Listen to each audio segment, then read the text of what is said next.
The summer evening had begun to fold the world in its mysterious embrace. Far away in the west the sun was setting, and the last glow of all too fleeting day lingered lovingly on sea and strand, on the proud promontory of dear old Hoath, guarding, as ever, the waters of the bay, on the weed-grown rocks along Sandy Mount shore, and, last but not least, on the quiet church, whence there streamed forth at times upon the stillness the voice of prayer to her who is in her pure radiance a beacon ever to the storm-tossed heart of man, Mary, star of the sea. The three girl-friends were seated on the rocks, enjoying the evening scene in the air which was fresh but not too chilly.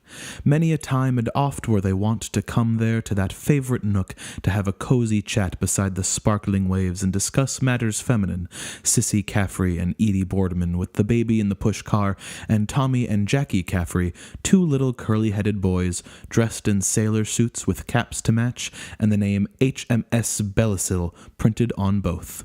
For Tommy and Jackie Caffrey were twins, scarce 4 years old and very noisy and spoiled twins sometimes, but for all that darling little fellows with bright merry faces and endearing ways about them. They were dabbling in the sand with their spades and buckets, building castles as children do, or playing with their big colored ball, happy as the day was long, and Edie Boardman was rocking the chubby baby to and fro in the push-car, while that young gentleman fairly chuckled with delight.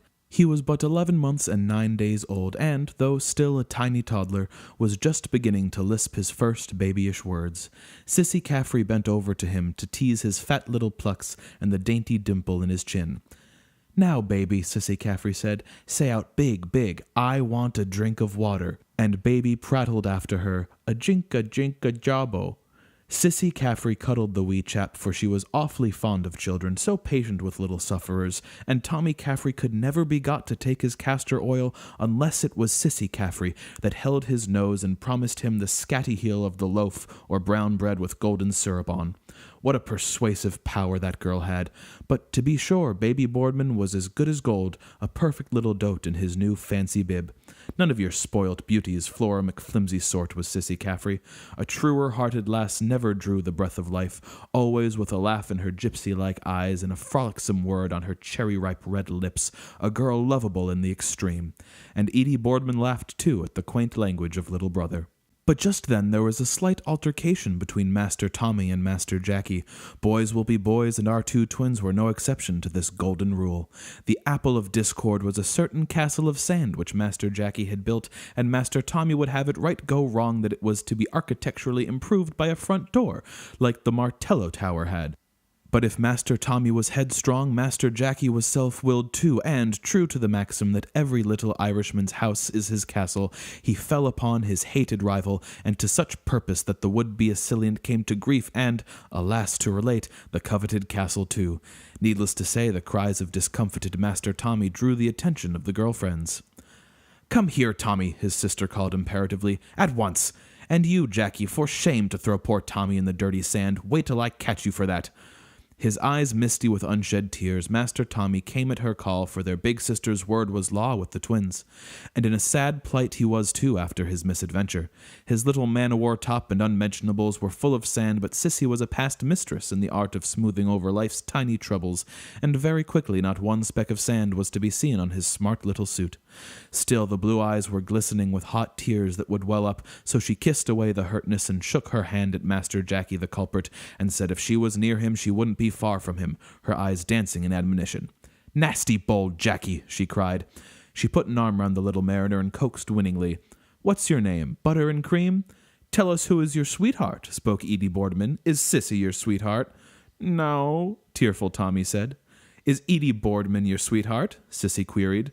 "No," Tommy said. "I know," Edie Boardman said none too amiably with an arch glance from her short-sighted eyes. "I know who is Tommy's sweetheart. Gertie is Tommy's sweetheart." "No," Tommy said on the verge of tears. Sissy's quick mother-wit guessed what was amiss, and she whispered to Edie Boardman to take him there behind the push-car where the gentleman couldn't see, and to mind he didn't wet his new tan shoes. But who was Gertie? Gertie McDowell, who was seated near her companions, lost in thought, gazing far away into the distance, was, in very truth, as fair a specimen of winsome Irish girlhood as one could wish to see. She was pronounced beautiful by all who knew her, though, as folks often said, she was more a Giltrap than a McDowell. Her figure was slight and graceful, inclining even to fragility, but those iron jelloids she had been taking of late had done her a world of good, much better than the Widow Welch's female pills, and she was much better of those discharges she used to get, and that tired feeling. The waxen pallor of her face was almost spiritual in its ivory-like purity, though her rosebud mouth was a genuine Cupid's bow, Greekly perfect. Her hands were of finely veined alabaster with tapering fingers, and as white as lemon juice and queen of ointments could make them, though it was not true that she used to wear kid gloves in bed or take a milk foot bath either. Bertha Supple told that once to Edie Boardman, a deliberate lie, when she was black out at daggers drawn with Gertie. The girl chums had, of course, their little tiffs from time to time, like the rest of mortals, and she told her not to let on whatever she did that it was her that told her or she'd never speak to her again. No, honor where honor is due. There was an innate refinement, a languid, queenly hauteur about Gertie, which was unmistakably evidenced in her delicate hands and high-arched instep. Had kind fate but willed her to be born a gentlewoman of high degree in her own right, and had she only received the benefit of a good education, Gertie McDowell might easily have held her own beside any lady in the land, and have seen herself exquisitely gowned with jewels on her brow and patrician suitors at her feet, vying with one another to pay their devoirs to her. Mayhap it was this, the love that might have been, that lent to her softly featured face at whiles a look, tense with suppressed meaning, that imparted a strange yearning tendency to the beautiful eyes, a charm few could resist. Why have women such eyes of witchery? Gertie's were of the bluest Irish blue, set off by lustrous lashes and dark, expressive brows. Time was when those brows were not so silkily seductive. It was Madame Vera Verity, directress of the Woman Beautiful page of the Princess Novelette, who had first advised her to try eyebrow lean, which gave that haunting expression to the eyes, so becoming in leaders of fashion, and she had never regretted it. Then there was blushing, scientifically cured, and how to be tall, increase your height, and you have a beautiful face, but your nose? That would suit Mrs. Dignam because she had a button one.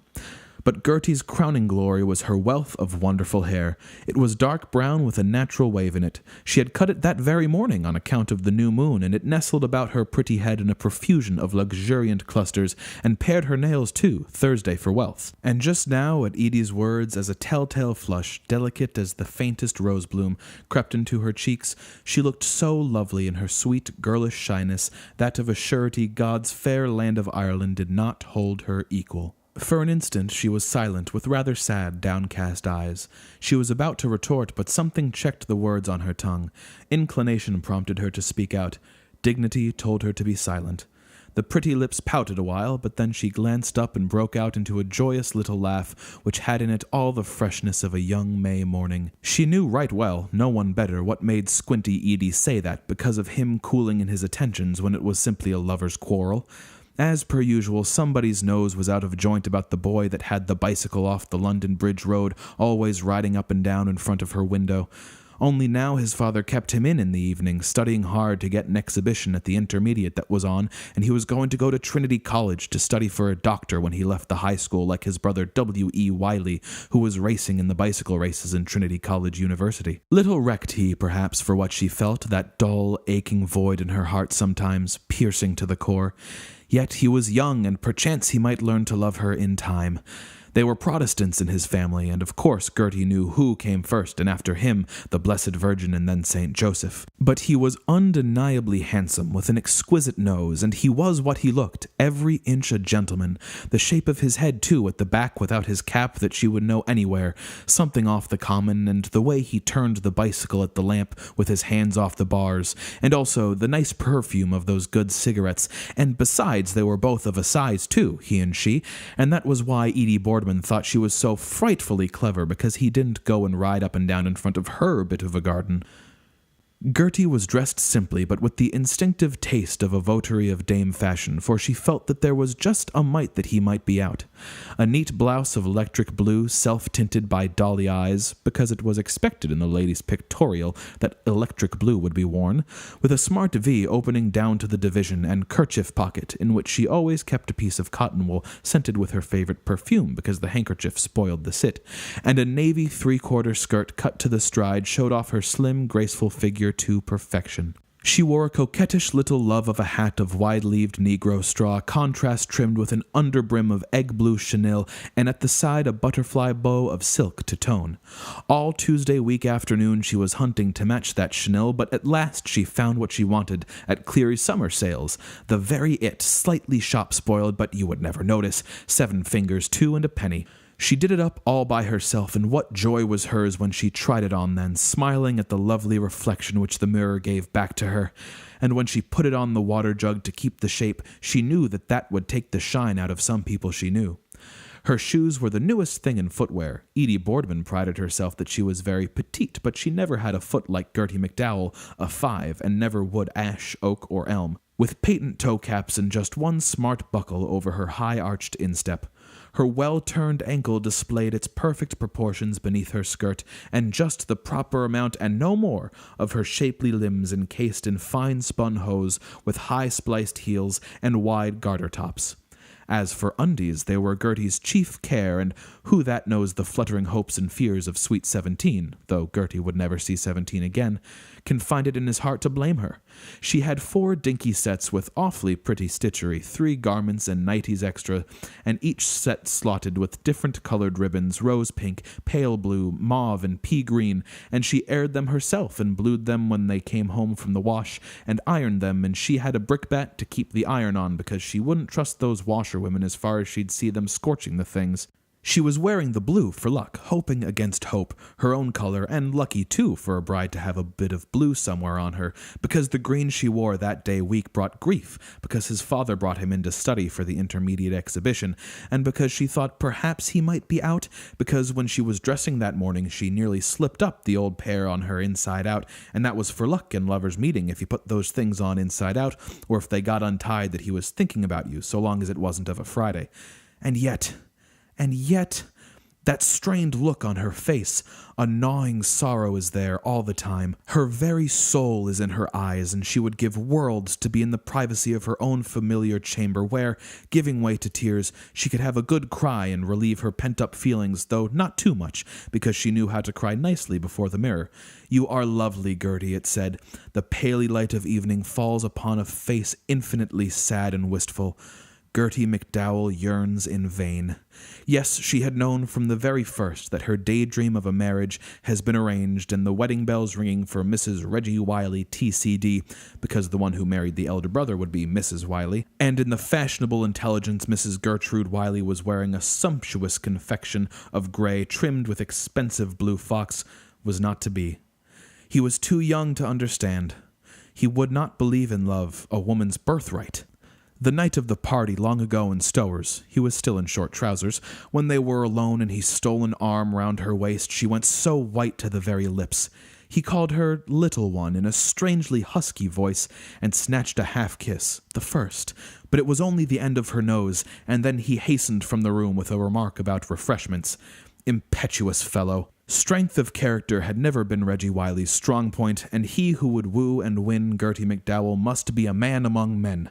But waiting, always waiting to be asked, and it was leap year too and would soon be over. No Prince Charming is her beau ideal to lay a rare and wondrous love at her feet, but rather a manly man with a strong, quiet face, who had not found his ideal, perhaps his hair slightly flecked with gray, and who would understand, take her in his sheltering arms, strain her to him in all the strength of his deep, passionate nature, and comfort her with a long, long kiss. It would be like heaven. For such a one she yearns this balmy summer eve. With all the heart of her she longs to be his only, his affianced bride for riches, for poor, in sickness and health, till death us two part, from this to this day forward. And while Edie Boardman was with little Tommy behind the pushcar, she was just thinking, would the day ever come when she could call herself his little wife-to-be? Then they could talk about her till they went blue in the face, Bertha Supple too, and Edie, little Spitfire, because she would be 22 in November. She would care for him with creature comforts too, for Gertie was womanly wise and knew that a mere man liked that feeling of hominess. Her griddle cakes done to a golden brown hue, and Queen Anne's pudding of delightful creaminess had won golden opinions from all, because she had a lucky hand also for lighting a fire, dredge in the fine self-raising flour, and always stir in the same direction, then cream the milk and sugar, and whisk well the white of eggs, though she didn't like the eating part when there were any people that made her shy, and often she wondered why you couldn't eat something poetical like violets or roses, and they would have a beautifully appointed drawing-room with pictures and engravings and the photograph of Grandpapa Giltrap's lovely dog Gary Owen that almost talked, it was so human, and chintz covers for the chairs, and that silver toast rack and Cleary's summer jumble sales like they have in rich houses. He would be tall, with broad shoulders, she had always admired tall men for a husband, with glistening white teeth under his carefully trimmed, sweeping mustache, and they would go on the continent for their honeymoon, 3 wonderful weeks. And then, when they settled down in a nice, snug, and cozy little homely house, every morning they would both have brekkie, simple but perfectly served, for their own 2 selves, and before he went out to business he would give his dear little wifey a good, hearty hug, and gaze for a moment deep down into her eyes.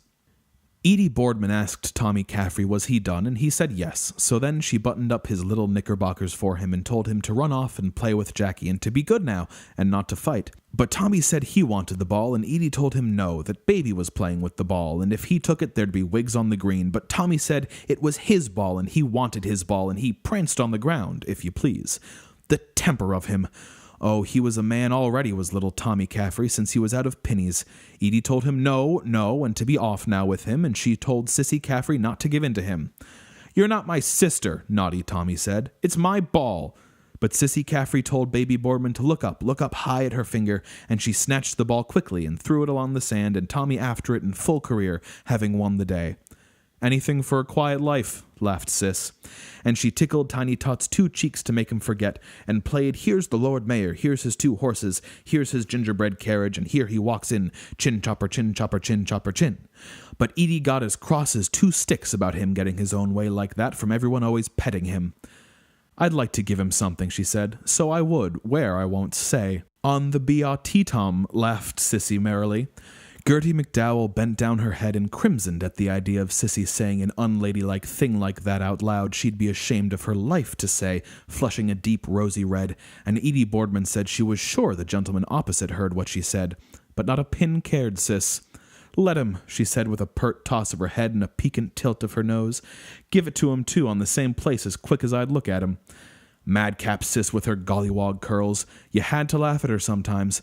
For instance, when she asked you would you have some more Chinese tea and jazzberry ram, and when she drew the jugs too, and the men's faces on her nails with red ink made you split your sides, or when she wanted to go where, she said she wanted to run and pay a visit to the Miss White, that was just like Sissykums.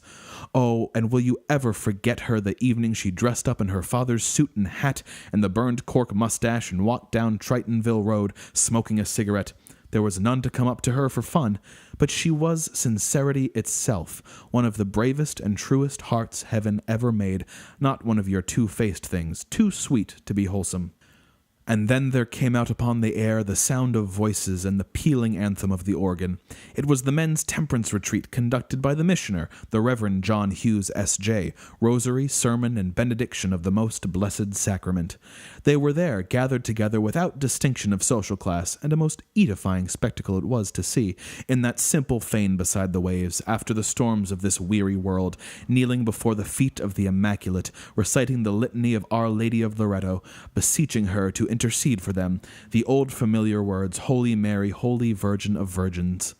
How sad to poor Gertie's ears!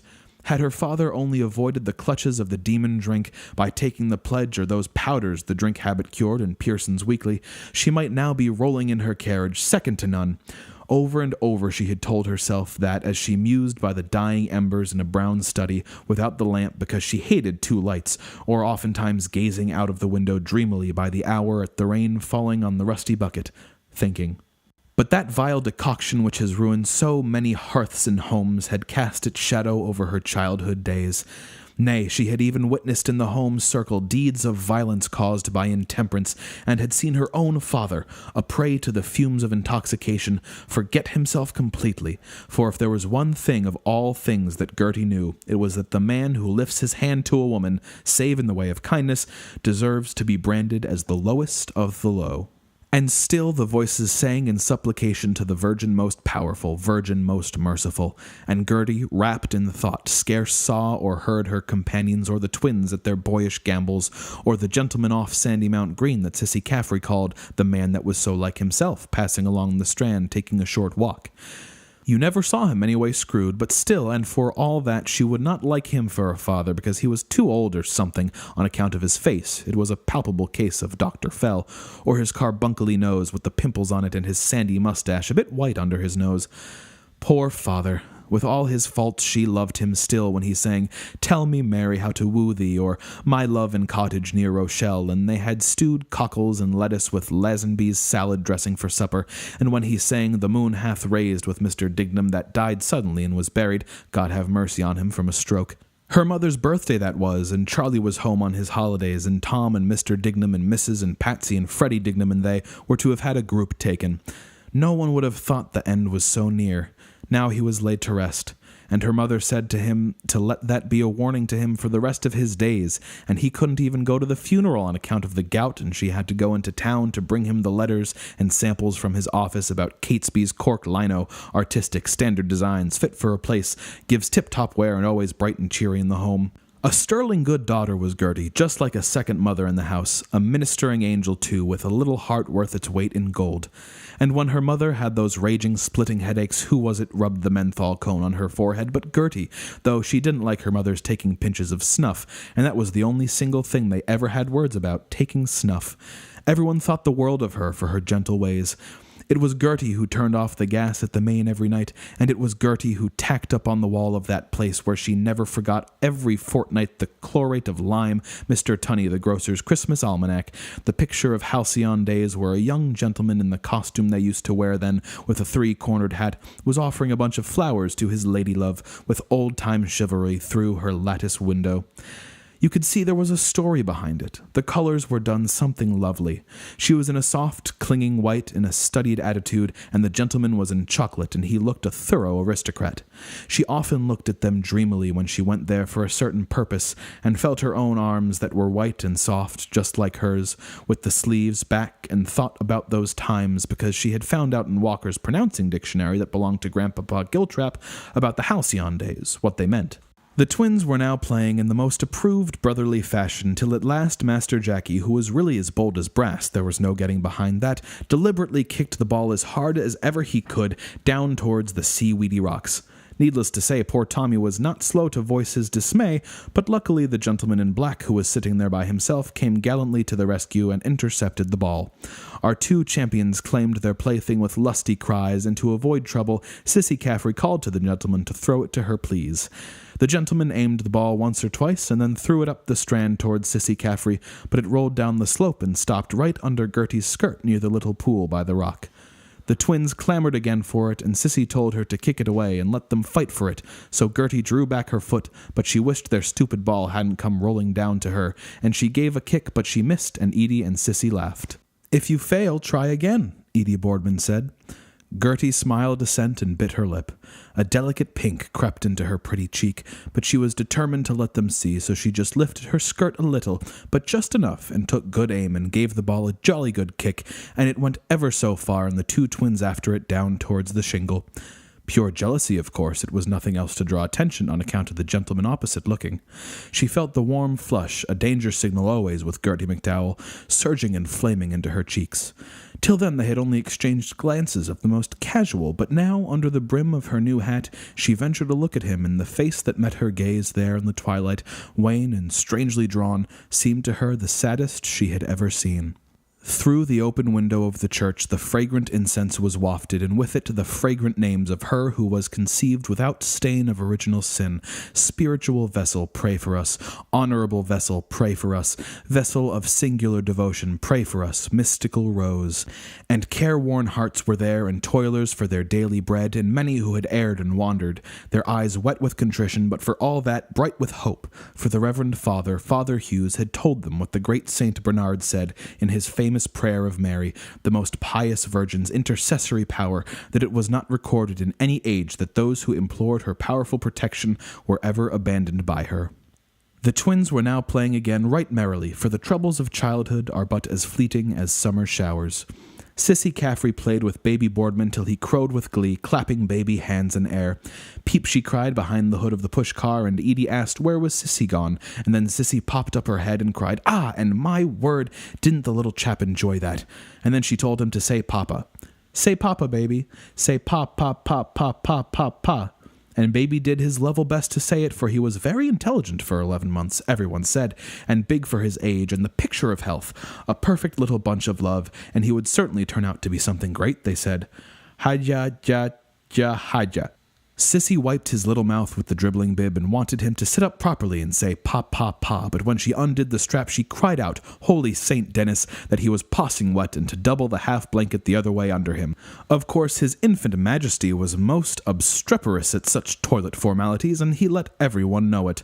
Ha-ba, ba, and two great big lovely tears coursing down his cheeks. It was all no use southering him with no, no, no, baby, no, and telling him about the gee-gee and where was the puff-puff, but Sis, always ready-witted, gave him in his mouth the treat of the sucking bottle, and the young heathen was quickly appeased.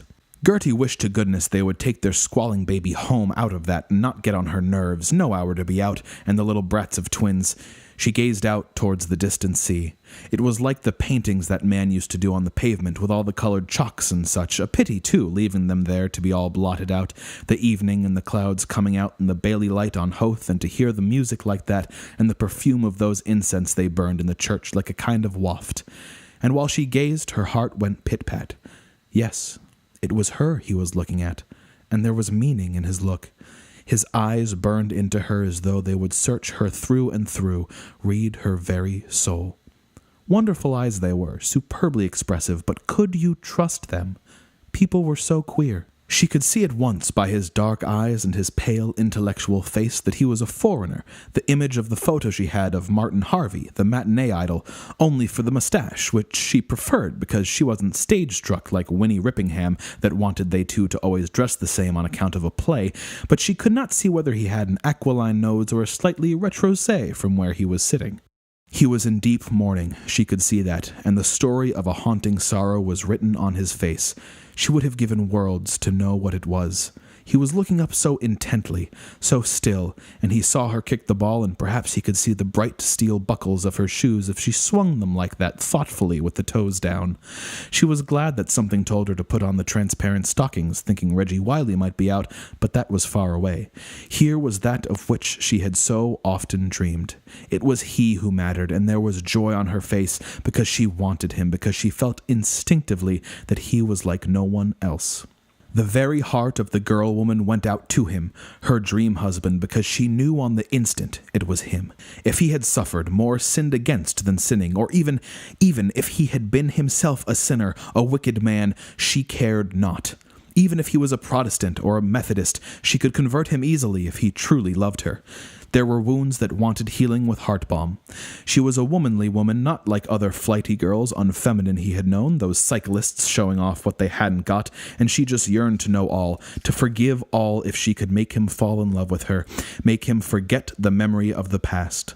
Then mayhap he would embrace her gently, like a real man, crushing her soft body to him, and love her, his ownest girlie, for herself alone.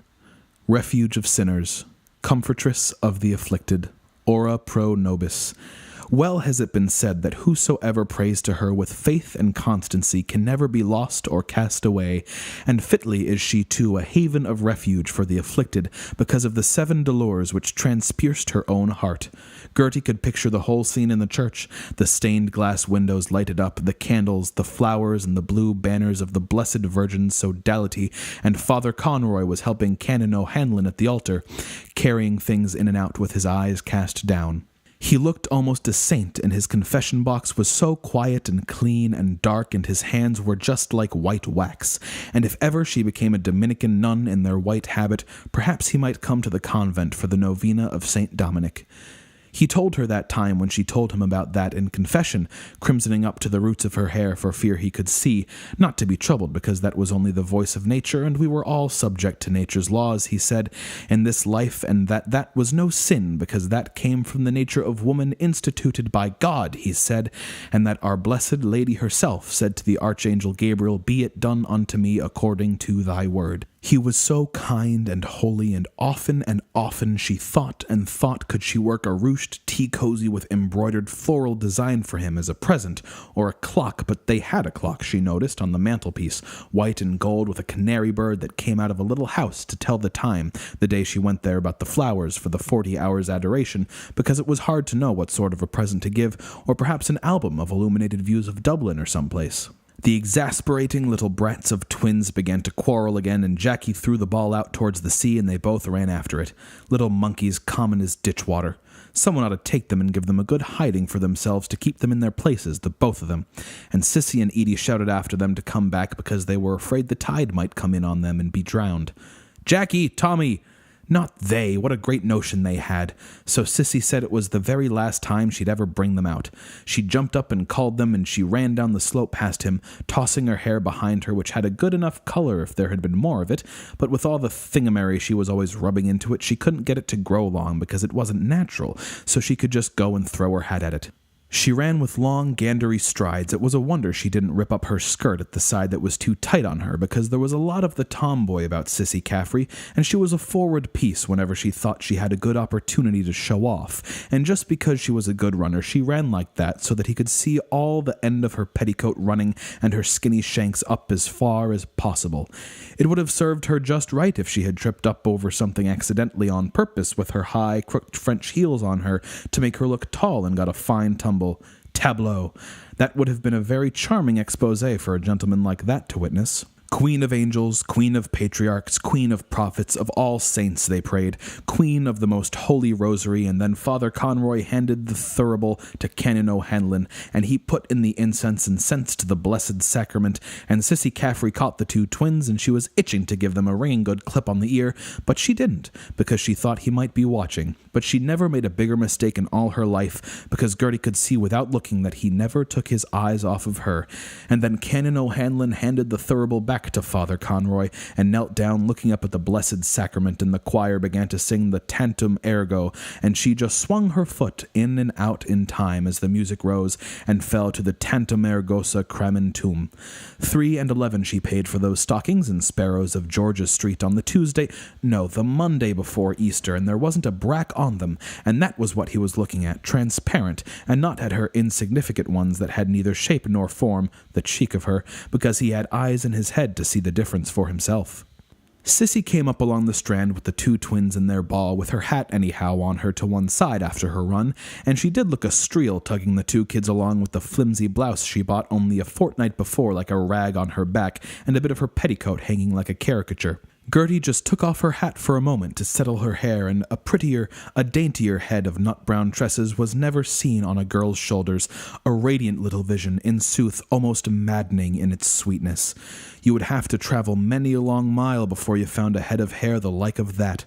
She could almost see the swift answering flash of admiration in his eyes that set her tingling in every nerve. She put on her hat so that she could see from underneath the brim, and swung her buckled shoe faster, for her breath caught as she caught the expression in his eyes. He was eyeing her as a snake eyes its prey. Her woman's instinct told her that she had raised the devil in him, and at the thought a burning scarlet swept from throat to brow till the lovely color of her face became a glorious rose. Edie Boardman was noticing it too because she was squinting at Gertie, half smiling with her specs like an old maid, pretending to nurse the baby. Irritable little gnat she was and always would be, and that was why no one could get on with her poking her nose into what was no concern of hers. And she said to Gertie, "A penny for your thoughts." "What?" replied Gertie with a smile reinforced by the whitest of teeth. "I was only wondering, was it late?" Because she wished to goodness they'd take the snotty-nosed twins and their babby home to the mischief out of that, so that was why she just gave a gentle hint about its being late. And when Sissy came up, Edie asked her the time, and Miss Sissy, as glib as you'd like, said it was 1/2 kissing time to kiss again. But Edie wanted to know because they were told to be in early. "Wait," said Sissy, "I'll run ask my Uncle Peter over there what's the time by his conundrum."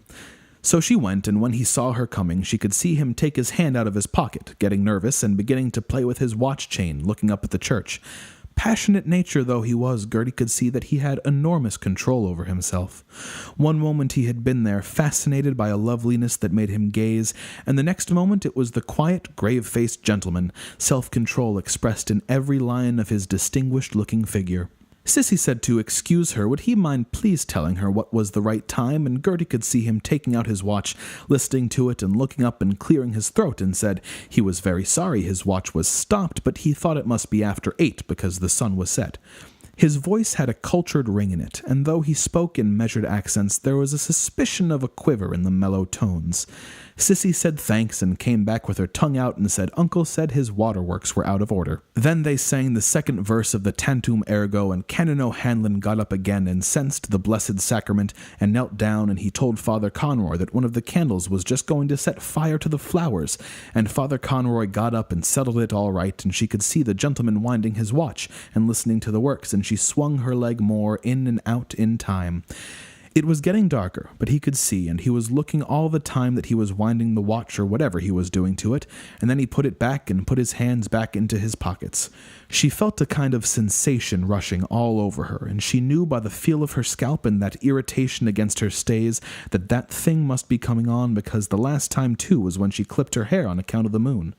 His dark eyes fixed themselves on her again, drinking in her every contour, literally worshipping at her shrine.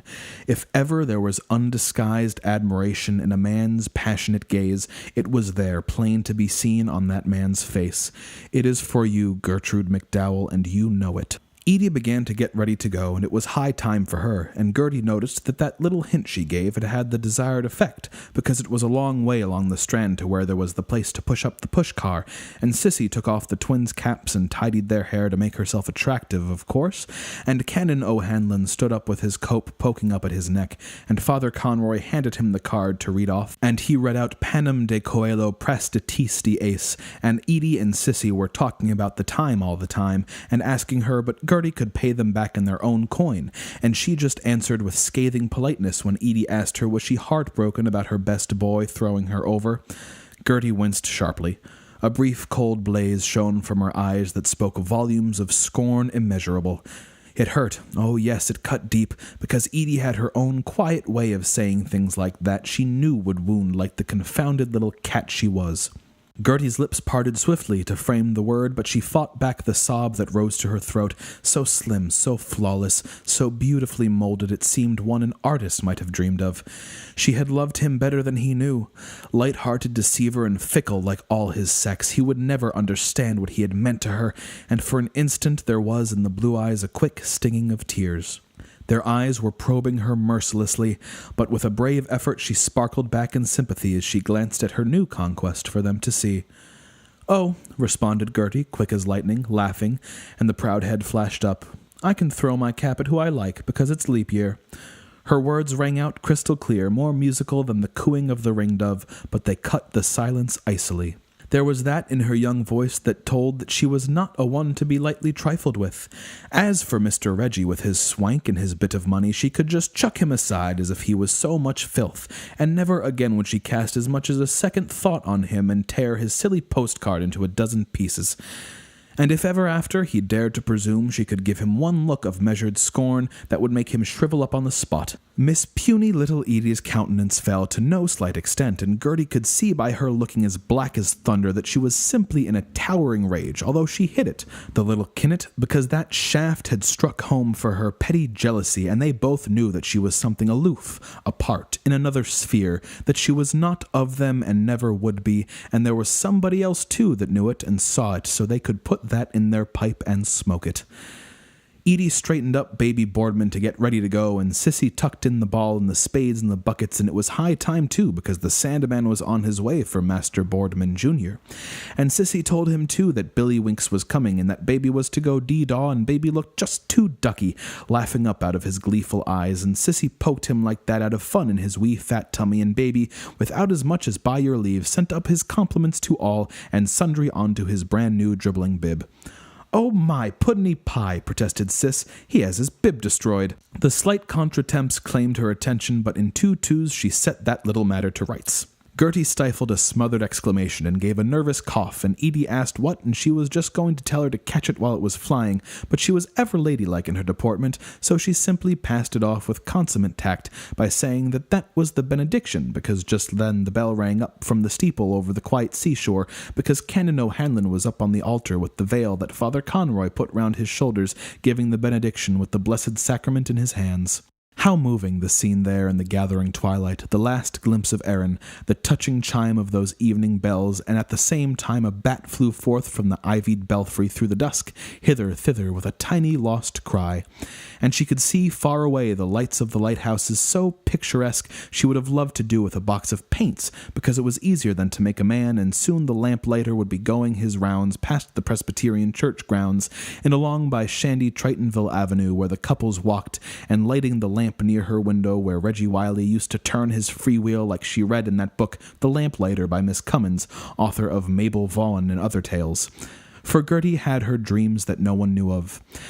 She loved to read poetry, and when she got a keepsake from Bertha Supple of that lovely confession album with the coral pink cover to write her thoughts in, she laid it in the drawer of her toiletable, which, though it did not err on the side of luxury, was scrupulously neat and clean. It was there she kept her girlish treasure trove, the tortoise-shell combs, her Child of Mary badge, the white rose scent, the eyebrow lean, her alabaster pouncet box, and the ribbons to change when her things came home from the wash, and there were some beautiful thoughts written in it in violet ink that she bought in Healy's of Dame Street, for she felt that she, too, could write poetry if she could only express herself like that poem that appealed to her so deeply that she had copied out of the newspaper she found one evening round the Potherbs. Art Thou Real, My Ideal, it was called, by Lewis J. Walsh, Magara felt, and after there was something about Twilight, Wilt Thou Ever, and oft times the beauty of poetry, so sad in its transient loveliness, had misted her eyes with silent tears, for she felt that the years were slipping by for her,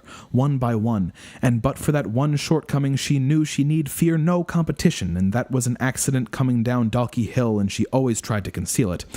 But it must end, she felt. If she saw that magic lure in his eyes, there would be no holding back for her. Love laughs at locksmiths. She would make the great sacrifice. Her every effort would be to share his thoughts. Dearer than the whole world would she be to him, and gild his days with happiness. There was the all-important question, and she was dying to know, was he a married man or a widower who had lost his wife for some tragedy like the nobleman with the foreign name from the land of song had to have her put into a madhouse, cruel only to be kind? But even if, what then? Would it make a very great difference? From everything in the least indelicate her fine-bred nature instinctively recoiled. She loathed that sort of person, the fallen women off the accommodation walk beside the daughter that went with the soldiers, and coarse men with no respect for a girl's honor, degrading the sex and being taken up to the police station. No, not that. They would just be good friends, like a big brother and sister, without all that other, in spite of the conventions of society with a big S. Perhaps it was an old flame he was in mourning for from the days beyond recall. She thought she understood. She would try to understand him because men were so different. The old love was waiting with little white hands stretched out with blue, appealing eyes. Heart of mine, she would follow, her dream of love, the dictates of her heart that told her he was her all in all, the only man in all the world for her, for love was the master guide. Nothing else mattered. Come what might, she would be wild, untrammeled, free. Canon O'Hanlon put the Blessed Sacrament back into the tabernacle, and genuflected, and the choir sang Laudate Dominum omnes gentes, and then he locked the tabernacle door because the benediction was over, and Father Conroy handed him his hat to put on, and Cross-Cat Edie asked wasn't she coming, but Jackie Caffrey called out, "Oh, look, Sissy." And they all looked. Was it sheet lightning? But Tommy saw it too, over the trees beside the church, blue, then green, and purple. "It's fireworks," Sissy Caffrey said. And they all ran down the Strand to see over the houses in the church, helter-skelter, Edie with the push car with baby Boardman in it, and Sissy holding Tommy and Jackie by the hand so they wouldn't fall running. "Come on, Gertie," Sissy called. "It's the bizarre fireworks." But Gertie was adamant. She had no intention of being at their beck and call. If she could run like Rossi's, she could sit so she said she could see from where she was. The eyes that were fastened upon her set her pulses tingling. She looked at him a moment, meeting his glance, and a light broke in upon her.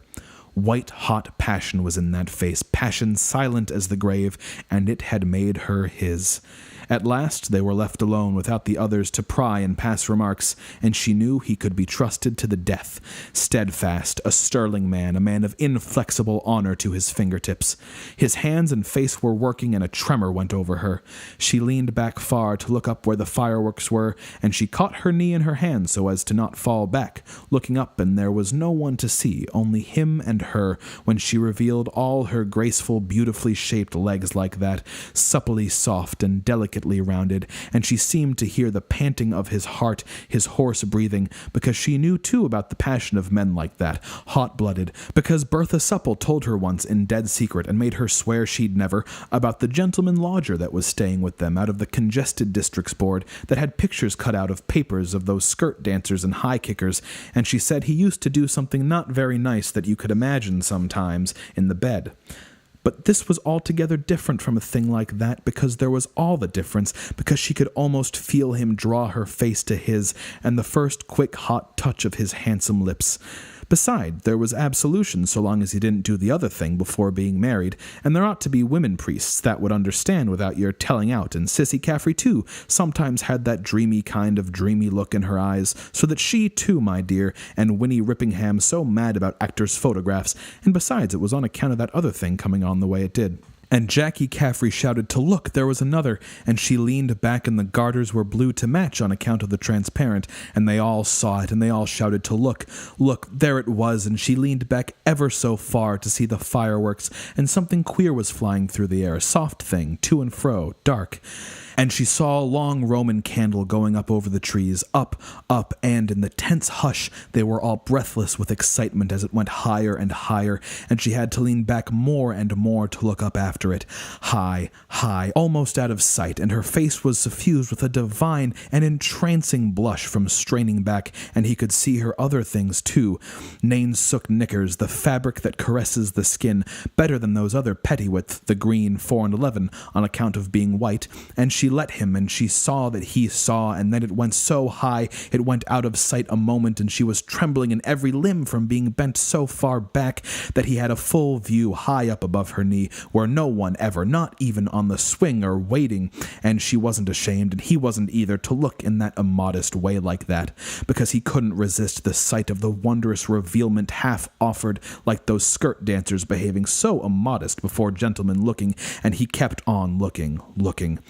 She would fain have cried to him chokingly, held out her snowy, slender arms to him to come, to feel his lips laid on her white brow, the cry of a young girl's love, a little strangled cry, wrung from her, that cry that has rung through the ages. And then a rocket sprang and bang shot blind blank, and oh! Then the Roman candle burst, and it was like a sigh of oh! And everyone cried oh! Oh! In raptures, and it gushed out of it a stream of rain, gold hair threads, and they shed an ah! They were all greeny, dewy stars falling with golden, oh so lovely, oh soft, sweet, soft. Then all melted away dewily in the grey air. All was silent. Ah, she glanced at him as she bent forward quickly, a pathetic little glance of piteous protest, of shy reproach under which he colored like a girl. He was leaning back against the rock behind. Leopold Bloom, for it is he, stands silent, with bowed head before those young guileless eyes. What a brute he had been. At it again? A fair, unsullied soul had called to him, and, wretch that he was, how had he answered? An utter cad he had been, he of all men. But there was an infinite store of mercy in those eyes, for him too a word of pardon, even though he had erred and sinned and wandered.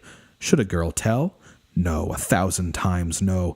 That was their secret, only theirs, alone in the hiding twilight, and there was none to know or tell, save the little bat that flew so softly through the evening, to and fro, and little bats don't tell. Sissy Caffrey whistled, imitating the boys in the football field to show what a great person she was, and then she cried, "Gertie, Gertie, we're going. Come on, we can see from farther up." Gertie had an idea, one of Love's little ruses. She slipped a hand into her kerchief pocket and took out the wadding and waved in reply, "Of course," without letting him, and then slipped it back. "Wonder if he's too far to." She rose. Was it a goodbye? No, she had to go, but they would meet again, there, and she would dream of that till then, tomorrow, of her dream of yester-eve. She drew herself up to her full height.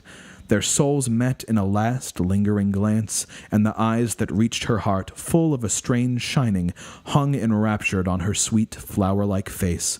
She half smiled at him wanly, a sweet, forgiving smile, a smile that verged on tears, and then they parted. Slowly, without looking back, she went down the uneven strand to Sissy, to Edie, to Jackie and Tommy Caffrey, to little baby Boardman. It was darker now, and there were stones and bits of wood on the strand and slippy seaweed.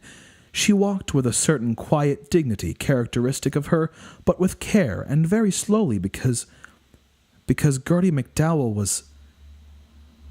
Tight boots? No. She's lame. Oh.